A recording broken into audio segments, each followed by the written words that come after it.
What's up, guys? It's Ani. I'm at Kolkata Chai with one of my favorite food entrepreneurs in New York City. Come on, man, introduce yourself. My name is Basu Ratnam. I'm the founder, CEO of INDAY, born and raised here in New York, and excited to chat with you today. Amazing. Yep. So, thinking about back to your childhood, Yep. give me one dish that kind of identified your childhood growing up. For me, it was my mom's cooking, of course, but I'd say specifically it was her biryani. She's from Calcutta. My dad's from Hyderabad. Both cities were known for their biryani. So my mom used that as a vessel to incorporate more vegetables when she wanted to eat vegetables, when we were traveling around, when things were in season, and that was really the vessel for me. Calcutta versus Hyderabad, like the biryani competition, though. Yeah. Interesting. Yeah. It got hot. Yeah, No pun intended. I can see that. How would you describe, let's say in 3 words, the food that you ate growing up? It was definitely ingredient driven. It was flavorful. It was definitely, because it was ingredient driven. My mom was always trying to cook with spices, cook with different chilies. She would walk me through her herb gardens, and a game would be like trying to figure out between 2 different types of mint. Yep. So there was definitely a lot of that. And then I would say inventive, because it was, my mom she grew up kind of without her parents because she spent her formative years here. So she was trying to relearn her culture through food.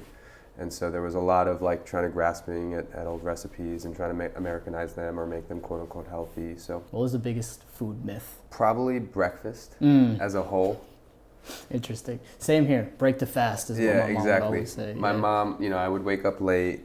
I played a lot of tennis growing up, so I'd do my homework in the morning. And I was always running late for school, and she'd have a big, thing of pancakes on the table, or, whatever it was, cereal, this, that. And I'd be carrying it into the car, eating it. I'd bring it into class, and my teachers actually had a running joke. Was like, "What'd your mom make for breakfast today? Why are you late?" And you'd be bringing full breakfast, pancakes, bacon, everything, sausage, French toast, whatever. She was always cooking. Give me one food item that you've eaten abroad through your travels that's just blown your mind. I had a recent experience 2 weeks ago. I just turned 35, and I went to Italy for my birthday, and I was there for a wedding as well. And we were in Florence, which is a city I've never been to. And there was one restaurant everyone said you got to go into. It's this restaurant called Camillo's. Sounds dope, right? Just the name Camillo. Sure. And we kind of had to hustle our way in to get a reservation. I had to kind of talk up the maitre d' to sit us in the room with the regulars and not the room with the tourists. And so we sort of finessed our way in. We're all excited. And I asked I sit down, I asked the waiter, I'm like, what should I have? What's the house special? And he goes, you got to try the prawn a la curry. And I'm like, what?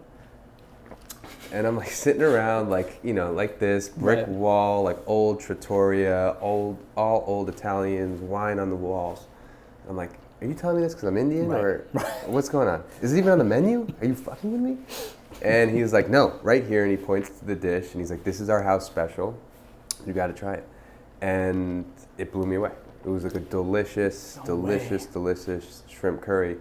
And I went home and I Googled it, and there were some hits that came up, and apparently there was a big, British population in Florence stationed there after World War II, and these British, army generals would go into the Italian restaurants and be like, make me a curry. Wow. We miss home. It's been on the menu. They have it at Harry's Bar in Venice. It's on all the Cipriani menus. And I always wondered, why is there a curry on these menus? But it started there. So my mind is blown. Yeah. That's amazing. And they make it with apple, shallots, Madras curry powder. Yeah. And it's delicious. What's your favorite food city internationally? I would say for me, London is number one. Yeah, 100%. I know London gets a bad rap. They used to say the best food in London was in Paris, but I think for me as an Indian American, as a brown person, the representation, they're 30 years ahead of where we are, where you have, culturally, absolutely. Yeah, I love what you've built here, and representing our culture, our people, our tradition, our flavors. We're just getting started here. Yeah. If you like Asian food, Southeast Asian food, Indian food, North African food, Persian food, which is all to me, that's the breadbasket, that whole region. Yeah. Let's talk about INDAY. Yep. So explain the name of the business and kind of how you got there. Yeah, so as you know, starting a company, before you open, the name is the only thing you got. So you put a lot of time into it, a lot of emotional energy, and it took me about a year to come up with the name, and was all over the map on different ideas. And Actually, I was in a conversation with someone and I thought they said the word INDAY. It turns out they'd said the word like lunch culture. Like it wasn't even close.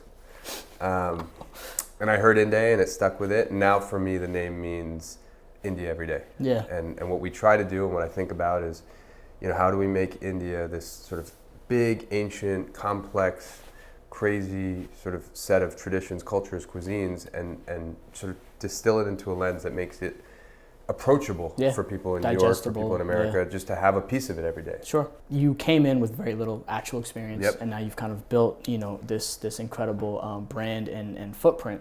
Talk about even today, like how do you approach, figuring these things out that are not native to, how you grew up or what you learned? One of the first days we opened, we were very lucky. We had a line out the door, and I remember like being nervous that the line wasn't moving, that we were running out of food, and I'm sure you've been in this exact position. And a customer saw me and he goes, don't worry, man, it's a good problem to have. And I realized, operating a restaurant, any F&B thing, your life is basically only divided into two things: good problems and bad problems. Fair. You know what I mean? You're busy, you have a certain set of problems. Fair. You're not busy, you have a very different set of problems. But they're both problems. They're both problems. Mm-hmm. And there's no steady state. If you're an ops and you're serving people and your job is to respect the time and money that they're investing in you on a daily basis, there's going to be problems every day. And so I feel like it took me a little while to understand that like things are never as good as they seem, they're never as bad as they seem, and if you can just keep pushing forward, that's dope. You have a real chance to make it, And so I would say that's the biggest lesson I've had from being an operator and being an entrepreneur. That's a gem. I gotta think about that more. How has the business brought you closer to your culture? It's been the vehicle for me to really embrace being Indian and figuring out what it means. I always, because I grew up in this almost what I think of as like a mixed race background, right? Because I didn't look like anyone else, didn't speak the language, my parents spoke different languages. I didn't feel American and I didn't feel truly Indian. I didn't feel Desi because I didn't speak the language. I wasn't a vegetarian. I didn't go to temple every Sunday, or whatever, Saturday. And so I always felt like a bit of a foreigner. And so INDAY has given me the freedom and the permission to talk about not necessarily what it means to be Indian, because I can't speak to that. I can't tell you the most authentic version of a dish, but I can hopefully invite you into our restaurants and tell you this is kind of my experience as an Indian American. I can grab a little bit from both, pay respect to where the food comes from, but also take a little bit of liberty on what I think is happening, what I think is relevant today. I'm coming down to like my last 3 questions, so let's do this. What's one value as an entrepreneur, food and bev entrepreneur, that you won't compromise on? Something that sticks to me is we call it like kind of the power of good karma. That's something that I think being an Indian, you're sort of taught this as a child, is that like, karma is energy, karma is action, karma is everywhere, and karma's always watching. Yeah. What's the biggest misconception people have about INDAY?